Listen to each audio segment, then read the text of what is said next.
திருமலை, மதுரை, சிவகாசி, ஆதி, திருப்பாச்சி, போக்கிரி, அழகிய தமிழ்மகன், குருவி, வில்லு, வேட்டைக்காரன், சுறா இந்த படங்கள் எல்லாமே வருஷத்துக்கு ஒரு படம் ரிலீஸ் பண்ணாலுமே அப்படி பிச்சுக்கிட்டு இந்த மாதிரி ஓடும்.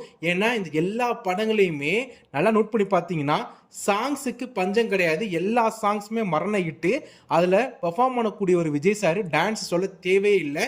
என்னதான் ஆதி படம், அழகிய தமிழ்மகன் படம், சுறா, மதுரை அது ஒரு ஃப்ளாப்பான படங்களாக இருந்தாலுமே அந்த படங்களை டான்ஸும் சாங்ஸும் காமெடி ஹியூமர்லாம் அப்படி இருக்குங்க.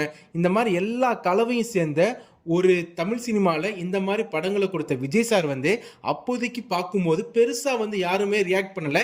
ஏன்னா விஜய் சார் அப்போதைக்கு ஒரு ஹீரோ, நல்ல ஒரு நடிகர், அவ்வளோதான். ஆனால் இன்னைக்கு மிகப்பெரிய ஒரு சூப்பர் ஸ்டார், அதுக்கும் மேலே சொல்கிறாங்கல்ல. அப்போ அந்த மாதிரி ஹீரோவை நம்ம மைண்டில் வச்சுட்டு இந்த மாதிரி ஒரு அட்டர்